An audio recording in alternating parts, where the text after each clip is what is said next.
Salve aí, galerinha do outro lado da tela! Se estiver assistindo esse vídeo no dia do lançamento, você deve estar mais preocupado com o carnaval do que tabela periódica.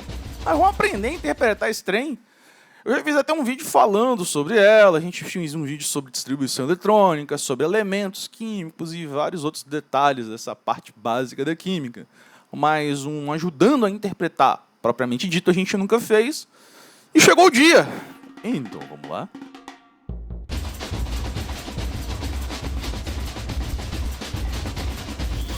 Então, gente, uma das coisas mais importantes para a gente olhar na tabela periódica é ver o que ele te entrega. Muitas tabelas periódicas, embaixo tem uma legenda. Nessa legenda ela vai te entregar o ouro de muita coisa. E às vezes não tem. Muita tabela periódica só tem umas numeração, umas letras esquisitas lá, né?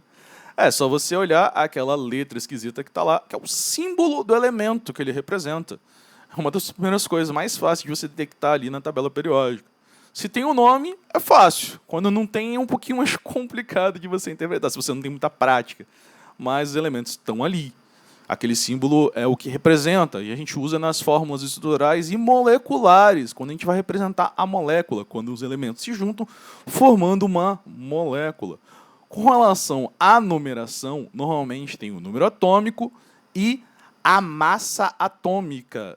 Não confundir massa atômica com número atômico. O número atômico, número de massa. Massa atômica com número de massa. O número de massa nada mais é que você somar o número de prótons e de nêutrons do átomo. Sempre vai dar um número inteiro. Agora, a massa, nem sempre. A massa atômica, nem sempre, porque ela é uma média dos isótopos daquele elemento. Isótopo. O que é isótopo? Bem, todo elemento químico, ele sempre tem o mesmo número atômico, ou seja, o mesmo número de prótons. É como se fosse um CPF. Só que ele pode ter uma alteração de nêutrons. Aí é o isótopo. Por exemplo, o carbono. O carbono pode ser 12, 13 ou 14. Quer dizer o quê? Que tem 6 prótons sempre, em todas as 3 variações, o que altera a quantidade de nêutrons.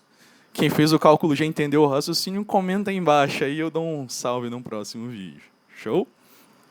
Então, em resumo é isso daí. A gente tem o número atômico e o número de massa não. A massa atômica, que é uma média desses isótopos. É feito um cálculo para ver o quantitativo de cada isótopo na natureza e se faz esse percentual. É um cálculo bem interessante. A fórmula está aí na tela para vocês verem como ela é da hora, mas o valor dela já está ali na tabela periódica, não precisa fazer esse cálculo.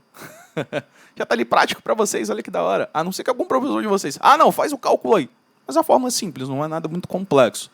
Pelo menos a parte química, né? Sempre falo com meus alunos, gente, a química acabou, agora é a matemática. Aí a matemática vocês se viram aí. Para mim, muitas vezes, o mais importante é a pessoa entender o raciocínio para montar determinadas fórmulas do que exatamente o cálculo matemático. Afinal, eu não vou estar dando aula de química, quer dizer, não vou estar dando aula de matemática, sim de química. Estou dizendo que não é importante saber matemática. Afinal, se você não souber a regra de três, for meu aluno, cara, aprende, porque senão vai dar ruim. Equação de primeiro grau também tem uma dor de cabeça danada com os alunos. É um negócio simples, só que como tem cálculo, pessoal, fica cheio de neuro. E é simples, gente. Tanto que uma das únicas regras de três que a gente usa na química é a simples e direta. É a mais simples que tem. E é bem tranquilo. Aí vai ter um cara de gente comentando embaixo. Tem nada de simples nesse negócio, não. Mas, voltando, a gente tem a identificação numérica do número atômico, que é nada mais do que o número de prótons, e a massa atômica. Show? Então vai ter sempre esses dois números. Mas como é que eu vou saber qual é qual? O maior é o número. Na verdade, a massa. A massa sempre vai ser um valor maior, afinal é ela, é o número de prótons mais alguma coisa, né? Nunca vai estar sozinho. Apesar de não ser uma soma simples, ser uma média, né? Na verdade, vai ser sempre o número de prótons com um de nêutrons e uma médiazinha ali entre os isótopos. Então, sempre vai ser maior do que o número atômico. Então, o número atômico sempre vai ser o valor menor, porque sempre vai ter o número atômico e a massa atômica. Em algumas tabelas específicas, vocês podem encontrar lá, de repente, o número de massa, um número mais inteiro. Assim, em determinados elementos o número é inteiro, ou às vezes às vezes quem montou a tabela arredonda. Show? Mas, pela tabela padrão da IUPAC, que é um órgão que regulamenta internacionalmente a formação da tabela periódica, teria que ter essa numeração, tudo direitinho, certinho, o nome do elemento, tudo direitinho. Mas nem sempre a gráfica o cara é lá quer economizar um cadinho de dinheiro, ou de repente a tabela é feita para uma prova específica, aí tem que ter só os dados que querem. Show! Outra situação que tem na tabela periódica, em alguns casos, que é exceção, não é o normal, é ter a distribuição do elemento. Muitas vezes tem o finalzinho da distribuição só. Quem não lembra, tem só comentar embaixo, que eu coloco o link, de um vídeo que eu fiz ensinando a fazer a distribuição eletrônica dos elementos, que é basicamente você saber aonde estão organizados os elétrons na eletrosfera. Elas ficam organizadas em camadas e subníveis, níveis e subníveis da eletrosfera. Tem um jeito de fazer isso. É bem simples, bem tranquilo, assusta um pouco para a primeira vez que você vê, mas é bem de boa. Show? Tanto meus alunos no começo do bimestre, quando eu começo a ensinar, eles ficam meio loucos. Chega no final, professor, é tranquilão, me assustei à toa. Normalmente é assim, de modo geral. Quando o aluno estuda e segue direitinho. Faz os exercícios certinho. Mas comenta embaixo que eu coloco embaixo. No comentário, primeiro comentário que comentar isso daí. Ficou meio redundante, né? Ainda bem que não é aula de português. Outra coisa que tem na tabela periódica de indicativo são os períodos, que mostra quantas camadas tem na eletrosfera de cada elemento, que são as linhas. E as colunas têm os grupos. Antigamente chamava de família, mas família é meio zoado. Qualquer família é meio zoado, né? Vocês conhecem a família de vocês, sabe que tem uma coisa meio zoada no meio.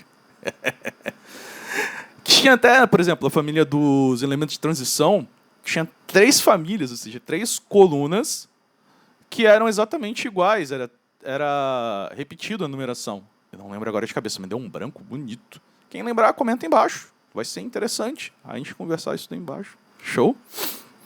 A tabela periódica ela também ajuda, além de derrubar meu fone de ouvido que está caindo, não sei porquê, ela também ajuda a gente a ver a questão das propriedades periódicas, que elas alteram na tabela periódica. Quem quiser, novamente, já tem vídeo aqui no canal falando sobre propriedades periódicas. Comenta que a gente coloca o link aí para você dar uma olhada. Show de bola? Eu acho que não tem sobre exercício. Se vocês quiserem, comenta aí embaixo. Eu tento achar, eu não lembro agora de cabeça se tem exercício sobre isso daí. Show? Outra coisa que a gente consegue ver na tabela periódica é também algumas propriedades já de cara. Saber se o elemento é metálico ou não é metálico. E também muita tabela, quando é colorida, dá um indicativo do estado físico, a temperatura ambiente, se o elemento é gasoso, se é líquido ou se é sólido. Normalmente metais são sólidos, tirando o mercúrio. Que era usado em termômetros, né? Mas aí é perigoso. Aí foi removido e agora a gente tem mais termômetro digital, né? É mais seguro e mais preciso também. Não que o de mercúrio não seja muito preciso, só é perigoso para burro. Se aquele mercúrio foge ali, é metal pesado, a pessoa pode se intoxicar, principalmente com criança, né? Que a gente mede muita temperatura de criança também, então é perigoso. Show de bola? Então, a tabela periódica ela vai te informar alguns dados, elementos químicos que você quiser saber. E é basicamente isso. Tem lá o símbolo, tem o nome, tem o número atômico e a massa atômica do elemento. É bem interessante e a gente se vê em um próximo vídeo.